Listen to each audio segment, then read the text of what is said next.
Salut à tous, Backseat, c'est votre émission d'actualité politique. Si tu veux faire partie des soutiens de l'émission, n'hésite pas à cliquer sur le lien dans la description. Salut. J'ai bien écouté tout ce que vous avez dit avec Thibaut Mullier, c'était passionnant. C'était un échange pédagogue, clair et beaucoup plus calme que sur ma boucle WhatsApp familiale, où tout le monde a un avis extrêmement tranché. Ah. Ouais, apparemment, je suis la seule de tous mes cousins à pas avoir lu la décision de justice dans son intégralité. Je ne sais pas, 152 pages quand même. Ouais, je sais pas, c'était lundi. Moi, je dois pas lire assez vite. Ceci dit, c'est pas faux. Je suis toujours à la page 7 du Da Vinci Code que j'ai commencé à sa sortie en 2003. Non, c'est fou comme les Français se spécialisent extrêmement rapidement. On l'avait vu avec le Covid où tout le monde était devenu épidémiologue. Au JO, là, tout le monde connaissait le basket fauteuil. Enfin, tu vois, c'était. Et là, tout le monde a un master en droit, quoi. Ouais. Sauf que moi, j'ai vraiment un master en droit et ça m'éclaire pas plus que ça. Non, je vous partage juste ça parce que ce matin, j'ai eu l'analyse extrêmement argumentée de Yves, le patron du café en bas de chez moi, sur cette affaire. Et je crois qu'il faut que je vous la transmette parce que c'était quand même un truc assez. Ouais, non, il faut le partager.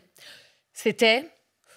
Putain, non, mais quand même, on le croit, et franchement, fin de l'analyse. Voilà, c'est pas du Thibaut Mullier, vraisemblablement. Non, et dernier truc aussi, j'ai vu, enfin vous allez en parler après, mais moi j'y comprends rien, donc j'ai juste regardé qui, enfin tu vois, avait fait des mots de soutien, et le premier c'était quand même Vladimir Poutine, oui. Qui critique la démocratie française, lui qui n'est que dictateur depuis 26 ans. Et je me dis quand même, quand tu reçois des leçons de démocratie par un dictateur, c'est aussi savoureux que des leçons de chasteté de l'abbé Pierre. Voilà, c'était mes remarques du jour. Je vous laisserai rebondir après, parce que moi j'ai un coup de gueule cette semaine, parce qu'il n'y a pas que Marine Le Pen dans la vie. Il faut arrêter cette traîne Ghibli. On est d'accord ? Oui, on est d'accord. Oui. Respect à Hayao Miyazaki. Non, exactement. Moi, j'en peux plus. Mais j'explique pour ceux qui n'auraient pas suivi. Il y en a peut-être, déjà mes parents qui regardent ce soir, donc papa, maman. Je vous explique. Il y a des gens qui ont utilisé l'intelligence artificielle pour transformer des photos en images qui ressemblent au film d'animation, donc d'Hayao Miyazaki. Alors oui, je sais. C'est mignon. Imaginez qu'on vit dans une forêt enchantée, que notre boulangerie ressemble au château ambulant et que Jean, c'est Totoro. Oui, c'est séduisant. Oui. Mais non, c'est non pour plein de raisons. Déjà, c'est aller trop vite, trop loin. La Maison-Blanche qui communique sur l'arrestation d'une ressortissante dominicaine en mode panda, petit panda, c'est non. Voilà, ça c'est non. Et en plus, c'est pas plausible parce que chez Miyazaki, il n'y a pas de conflit, tu sais, entre héros et un antagoniste antipathique. Non, donc déjà non. Ensuite, Ghibli, ça doit rester vraiment mon safe space. Ghibli, c'est mon Xanax animé à moi. Enfin, une petite déprime, hop, pas de souci, tu vois, je mate Pogno sur la falaise. Moi, je veux que Ghibli, ça continue d'être un truc que j'utilise pour penser à autre chose, tu vois, pour échapper à la réalité. Pas pour me prendre dans la gueule Gabriel Attal en Kiki, la petite sorcière. En plus, il a même pas mis de cerisier japonais dans le background, tu vois, rien. Et alors, il a pas lésiné, Gabi, parce qu'il nous a fait un carrousel entier de lui-même. Voilà, apparemment, le highlight de sa carrière. Le truc au Conseil des ministres, il est lunaire, quand même. C'est fou, hein. Ah, c'est l'image de la dissolution, de l'annonce de la dissolution. Ouais. Mais c'est marrant, c'est lui qui est au centre. Ouais. Lui avec Lady Gaga. Et voilà, abracadabra, le highlight de sa carrière, Lady Gaga. Enfin, ça n'a aucun sens. Oh là là.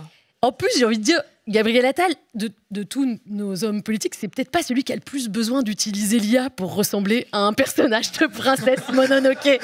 En vrai, là, je veux dire, les grands yeux humides, la petite bouille fragile, il a déjà la tête de celui qui cherche quelqu'un pour l'adopter à Matignon, tu vois. Je veux dire, il n'a pas besoin d'en rajouter. Et alors, il n'est pas le seul à avoir cédé à la trend. Je vais vous laisser deviner ceux qui ont cédé à la trend, peut-être. Voilà. Alors ça, est-ce que vous savez qui l'a publié ? Emmanuel Macron. Ouais, trop fort. C'est Macron. Emmanuel Macron qui a publié des images de la protection civile. Et là, c'est qui ? Mairie de Toulouse. La mairie de Toulouse. C'est Prisca Thévenot. C'est Prisca Thévenot qui est avec la mairie de Toulouse. Exactement. Ah là là, attention, il y en a une autre qui arrive. Manon Aubry, ça, non ? Ah, alors pas tout à fait, c'est de l'autre côté de l'échiquier, je dirais.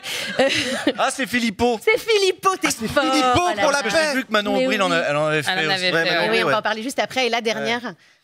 Ah, la star, Marion. Vous l'avez tous connue, c'est terrifiant. Elle est terrifiante. Et c'est vrai que Manon Aubry aussi, elle a eu la bonne idée de retirer assez rapidement ses postes.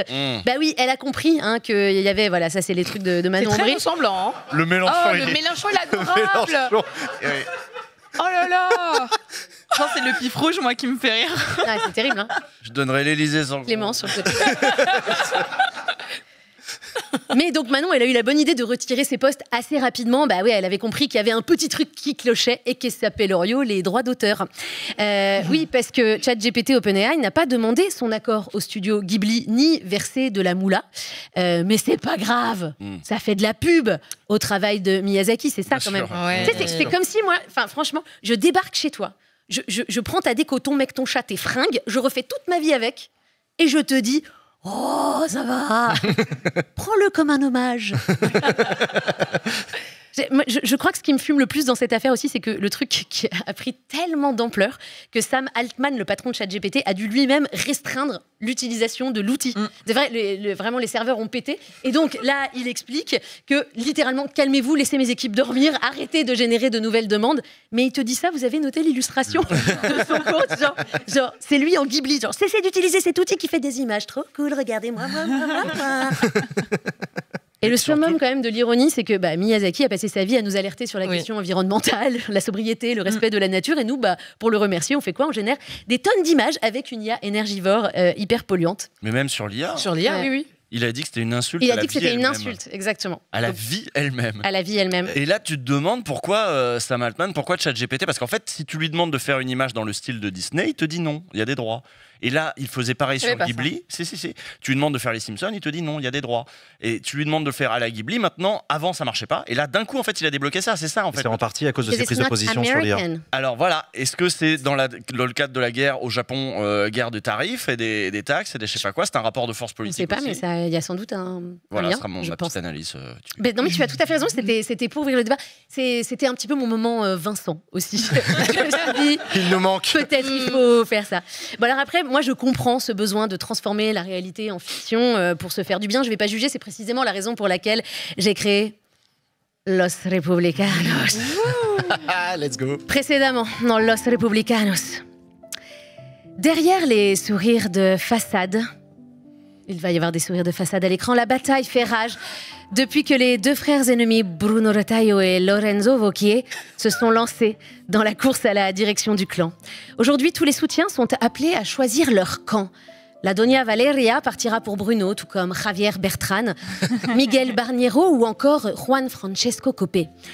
De son côté, Lorenzo peut compter sur ses fidèles alliés. Jean-Didier Berger, Émilie Bonivard, Laurent Duplon, Pascal Alizard ou encore Clément Pernot. Je suis désolée, je connais pas ces personnages. Désolée. Mais c'est ce qu'il y a écrit. Hein. Apparemment, ils sont députés et sénateurs. Ouais, c'est la garde rapprochée de Lorenzo.